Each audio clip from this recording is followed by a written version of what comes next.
Bonjour et bienvenue sur Oser et réussir, le blog des actifs acteurs qui osent prendre leur vie en main. Je suis Marie Josselin et j'accompagne les entrepreneurs audacieux à réaliser leurs projets personnels et professionnels pour créer la vie qu'ils souhaitent. Bonjour Virginie, merci d'être avec nous aujourd'hui. Bonjour Marie, ravie d'être avec toi. Alors nous allons parler d'un sujet qui me tient vraiment à cœur, qui est la confiance en soi. Il y a une question qui est fondamentale. Quelle est la différence entre l'estime de soi et la confiance en soi ? On a parfois du mal à distinguer ce qui fait l'un ou l'autre. Alors, pour moi, l'estime de soi, c'est une des composantes de la confiance en soi. L'estime de soi, c'est l'amour de soi. C'est notre capacité à nous aimer malgré nos erreurs et nos échecs. C'est notre capacité à savoir reconnaître nos qualités, se dire que la personne que nous sommes mérite d'être aimée. C'est être positif, croire en soi, avoir une vision de soi qui permet de se projeter pour donner vie à ses souhaits et à ses désirs. Ça, c'est l'estime de soi. C'est l'amour inconditionnel que je peux avoir de moi. Et même malgré mes échecs, me dire finalement, quel que soit ce que je réalise, ça n'entame pas l'estime que j'ai de moi et l'amour que je peux avoir de moi. Et la confiance en soi, c'est notre capacité à nous projeter positivement et à agir en conséquence. C'est passer à l'action parce que l'on s'en sent capable. Et c'est passer à l'action sans crainte excessive. Si tu prends une personne qui a le projet de créer sa propre structure, l'estime de soi, c'est de se dire qu'on aura les qualités et que même si ça ne marche pas, c'est pas grave. On aura tenté, on aura fait du mieux que l'on peut. Et la confiance en soi, c'est de dire ok, ça y est, je me lance. J'ai réuni tout ce qu'il fallait pour pouvoir atteindre cet objectif et j'y vais. Parce que ce soit une réussite ou un échec, je sais que je pourrai rebondir et que ça m'aura appris quelque chose. Donc c'est ça y est, j'ose et je passe enfin à l'action. L'estime de soi, en fait, rapporte à une sorte de valeur intrinsèque qu'on porte que l'on s'accorde. Et qui n'est pas indépendante d'un résultat ou d'une action. Tout à fait. Alors que la confiance en soi est une sorte de moteur qui prédétermine en fait notre capacité à passer à l'action. Notre capacité à agir, absolument. D'accord. Et quand tu dis que c'est une valeur intrinsèque, oui, l'estime de soi, nous sommes seuls à pouvoir l'avoir. C'est-à-dire qu'il y a des gens qui, toute leur vie, vont manquer d'estime d'eux. Même entourés de personnes qui les aiment, qui leur disent qu'elles sont superbes et qu'elles ont de magnifiques qualités. On la construit seule, l'estime de soi. Mais par contre, je suis intimement persuadée que l'éducation et les expériences de vie vont contribuer à renforcer cette estime de soi ou bien au contraire à l'appauvrir.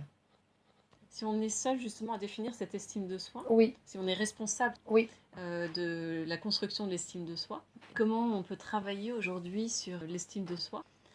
Je pense que l'éducation qu'on a reçue et nos expériences de vie nous ont confortés ou pas dans cette estime de soi.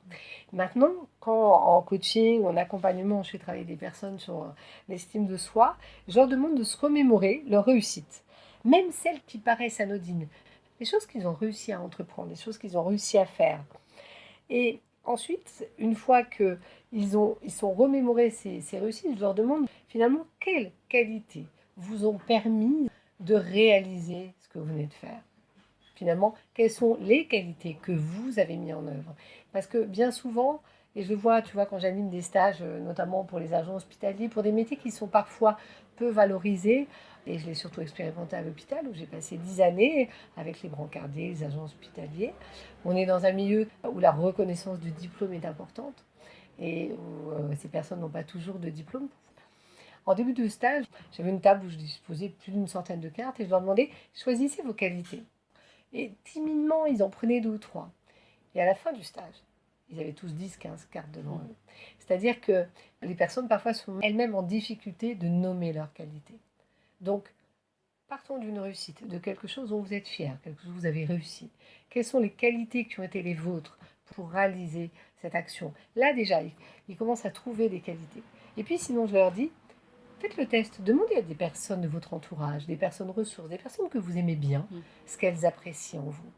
Et ça aussi, ça aide, c'est-à-dire que parfois par pudeur, par humilité, ils vous diront mais j'ai pas de qualité. Et quand vous leur dites mais tiens, si je devais demander à votre meilleur ami ou à un parent qui vous est proche et que vous aimez particulièrement de parler de vous, qu'est-ce qu'il me dirait ?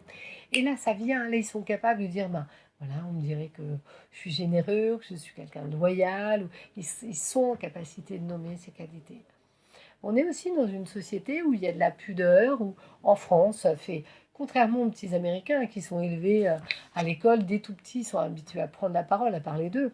En France, Dès qu'on ouvre la bouche, on a peur d'être critiqué, on a peur d'être moqué, et ça ne nous encourage pas justement à avoir confiance en nous. Et je pense aussi que le système éducatif n'est pas neutre par rapport à l'estime de soi. Ça ne pousse pas à aller au-delà de soi et apprendre à se connaître aussi, Oui, parce que ça suppose aussi tu parlais des qualités, de savoir les identifier, mais finalement c'est vrai qu'on n'a pas pour habitude, dans l'éducation ou l'école ou l'environnement en général, de se poser la question sur qui suis-je, comment je fonctionne. oui, Et puis c'est vrai qu'on a un regard souvent plutôt difficile, oui. exigeant, voilà, On ne nous on est apprend dur pas avec soi. forcément à avoir un regard bienveillant vis-à-vis de l'autre à l'école. Mm. Un peu plus aujourd'hui, on accepte des enfants un peu différents dans les classes, donc on nous amène à ouvrir notre regard, notre perception du monde, mais c'est pas encore la norme partout. On prend l'exemple d'une dictée. Moi, j'ai des souvenirs à l'école où on nous rendait notre dictée, les fautes sont en rouge et sont soulignées, tu as fait 12 fautes. Alors qu'on pourrait vous dire, mais écoute, sur cette dictée-là, potentiellement, tu pouvais te faire 132 fautes, ça n'en a fait que 12, c'est absolument génial. C'est juste une question de perception de ce qu'on renvoie à l'autre. C'est vrai. Or, on existe par rapport à soi, mais on existe aussi par rapport à ce que l'on renvoie à l'autre. Le premier miroir, c'est l'autre. Quand on est enfant et quand on grandit, c'est le miroir de nos parents, c'est le miroir de notre fratrie, c'est le miroir que nous renvoient les gens que l'on côtoie, les petits copains à l'école, etc. Et on grandit aussi beaucoup par rapport à ce regard-là. Et je trouve qu'il y a chez la nouvelle génération, les générations actuelles, une grande sensibilité au regard de l'autre. Et quand on prend tous les réseaux sociaux qui nous surexposent au regard de l'autre aussi, il y a une hypersensibilité. Je veux dire, le harcèlement a malheureusement toujours existé. Et c'est un drame, mais ça a toujours existé. Aujourd'hui, on en est d'autant plus sensible qu'il n'y a plus moyen de se protéger. Je veux dire, on rentre à la maison et on peut être encore vu et poursuivi sur les réseaux sociaux. C'est une dépendance au regard de l'autre qui vise à la performance et à la Oui, et à perfection. la perfection. C'est l'idée de se conformer à quelque chose qui pourrait être attendu de l'extérieur Oui, et qui va à l'encontre de la connaissance de soi, à l'encontre de qu'est-ce qui fait mon individualité, oui, qu'est-ce qui fait que je suis moi, avec toutes mes caractéristiques, et ce qui fait aussi ma valeur. Et malheureusement, ce phénomène de réseaux sociaux et d'influence vient étouffer ce potentiel et ces capacités, parce que c'est voilà comment tu dois être et comment tu dois te conformer si tu veux qu'on te mette juste un like. à quel idéal tu dois ressembler pour Mm. pouvoir être apprécié et aimé. Et je pense que les gens qui ont réellement confiance en eux ne cherchent pas à plaire à tout prix. Parce que l'estime de soi, encore une fois, vient de l'intérieur. Mais elle se construit avec le regard des autres.